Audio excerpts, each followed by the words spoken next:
Crusaders, and welcome to my latest episode. My name is Sean Wasserkrug, and today we're reviewing the latest Disney Plus film, Disenchanted. Now, for anyone who doesn't know what Disenchanted is, it is the sequel to the, I think, 2007 film Enchanted, starring Amy Adams, Patrick Dempsey, and James Marsden. This was a film that came out that was very kind of just trying to be meta and make fun of the old school fairy tale films of Disney's past, like your Snow White, your Sleeping Beauty, stuff like that. But what it ended up doing was making a classic live action film that is beloved for the past 15 years. This is a film that, to me, really jump-started Amy Adams. Like, she was already an up-and-coming star, but Enchanted boosted Amy Adams into the stratosphere. James Marsden, I watched Enchanted before I watched Disenchanted, so I could be re-familiar.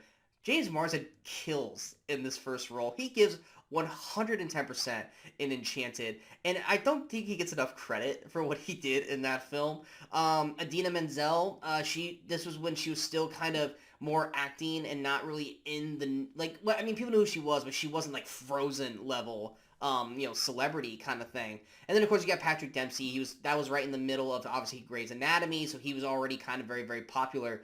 But Enchanted was one of those films that kind of was like a lightning in a bottle. I think a lot of people were like, all right, we'll check it out. But then everyone loved it. And so when they announced that Disenchanted was coming out, I think a lot of people were like, is it a little too late, a little too far away from the first film? Is this still going to work? Are we still going to be in love with these characters? And when I saw the trailer for Disenchanted a couple months back when they finally released it, there was a twist in it that definitely made it unique and definitely made me want to check it out. Basically, Disenchanted takes place. I know the IGN thing says 15 years, but it's more like 10 years. 10 years after their happily ever after, Giselle questions her happiness and inadvertently turning the lives of those in the real world and Andalasia upside down in the process. Basically, in terms of explaining what that is, she basically wants her life that she has currently to be a little bit more like her life in Andalasia, and she makes a wish that she lived more in a fairy tale world, thus causing chaos throughout her real life. You got everyone coming back for the most part. You got, Giselle as Amy Adams. You got Robert with Patrick Dempsey. James Marsden's back as the always hilarious Edward. Idina Menzel is back as Nancy. And then Morgan, Robert's daughter in the film, she is recasted by Gabriella Baldancino. Now, the actress who did play younger Morgan, she does pop up in a blink and you'll miss it moment in the film. But they did recast her for the film. But other than that, everyone that was in the first film is back this time around. I was excited to see these characters, especially after just rewatching Enchanted. So jumping back into the story with these characters again, because, I loved Giselle. I loved Robert, Edward, Nancy. I enjoyed watching all these people. And the music of the first one was also very catchy and very fun to watch. So I was excited to see what we got with Disenchanted. Here's the problem. Disenchanted lacks the magic, lacks the humor, lacks any remote fun that the first film had. This is a movie that 100% felt like a cash grab. It felt like a TV movie. There's literally points in the film where it fades to black like they're going to commercial. So that way maybe they can dump this on ABC in a year or two during the holiday season, and we knew exactly where the commercial breaks are going to happen, which to me just seems really cheesy and bad editing by doing that, because we're literally watching this, Brian and I watched this together, and we were literally watching it going, well, there's the commercial break, because it literally faded to black and started off somewhere else. But ultimately, while we were watching it, because we watched both Enchanted and Disenchanted together, Enchanted, we're laughing, we're enjoying it, we're having a good time, but with Disenchanted, we were just bored. We didn't care about the characters that we had just fell in love with for the last 2 hours previously watching the previous film. Giselle is still Giselle, but she doesn't have that wonder to her character that she had in the first film. Now, granted, it's 10 years later, she's been living in the real world, but the magic seems to really just kind of leave her. Now, when she does do her kind of old school Giselle moments, they're a welcome, but they lack the oomph, the power that made you love it.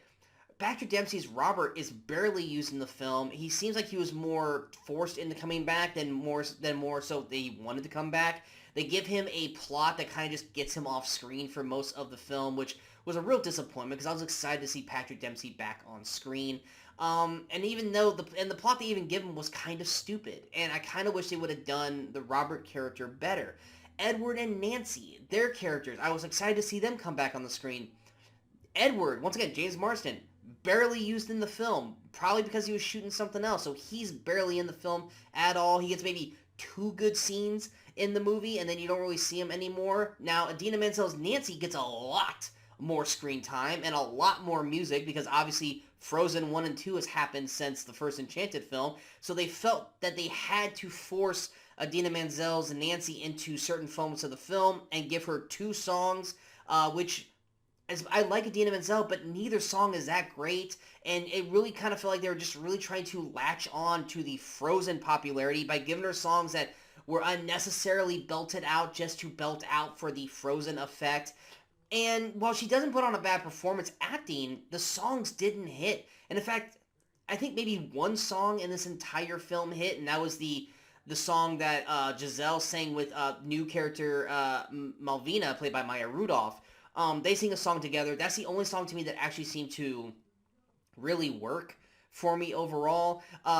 Gabriella Baldacchino, who plays Morgan, she was fine through the film. I didn't necessarily love her performance, but I didn't hate her performance. She was just kind of solid throughout. But ultimately, like I said, by the end of the day, you're watching this movie, and I just didn't care. We watched it, but we weren't enjoying it. We weren't having a good time. We weren't having any fun watching it. There was no catchy music outside of maybe the one, which even then it wasn't that it was like a good song. It was just like, all right, well that's been the best one they've played so far, but it pales in comparison to the first film. Ultimately, Disenchanted just doesn't work by the end of the day for me. I felt like they kind of wrote off Patrick Dempsey and James Marsden's characters throughout the film. They aren't really a purpose. It's mainly a Giselle, Morgan, and Malvina kind of storyline, and then Nancy kind of jumps in here and there at certain points. Ultimately, Disenchanted to me is a failed sequel. It's a sequel that I kind of wished never happened, because it kind of maybe sours how great Enchanted was, unless you can kind of completely remove Disenchanted from your brain. It's a movie that feels like it was a cash grab for Disney+. It feels like it's a movie that's going to be thrown on ABC yearly with commercial breaks, so people will watch it for there. Ultimately, it did not work for me. The music's not there. The visuals are solid throughout the film. I mean, the CGI for Pip is still there.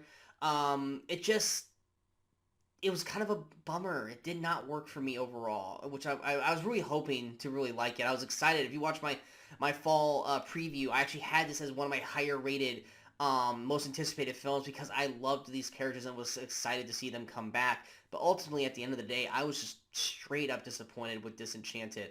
In terms of recommendations, if you're a fan of the first film, you're obviously going to check this out. I'm not going to tell you to stay away from it, because you probably love these characters like I did.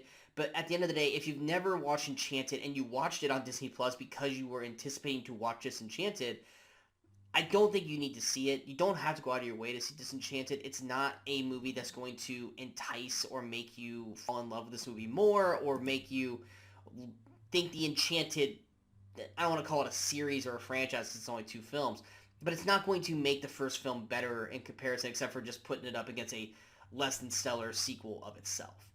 For me, I'm going to get Disenchanted a 59%. Like I said, the characters are all great when they're on screen, but the script really fails them overall throughout. No songs in there are memorable, and the story itself is just kind of all the way through. I hope you guys enjoyed this review. If you guys did, go ahead and hit that like, share, and subscribe button to the channel so you guys stay up to date with all the latest videos pop up on the Movie Crusaders. And of course, there are the follow on all the social media outlets you see below.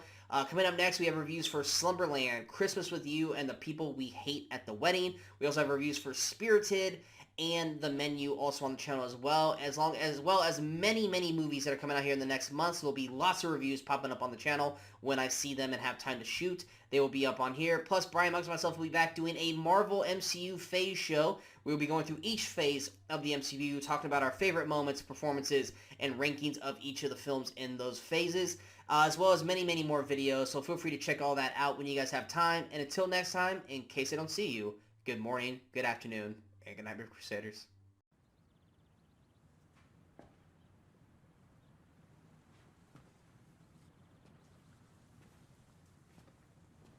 You're still here. It's over.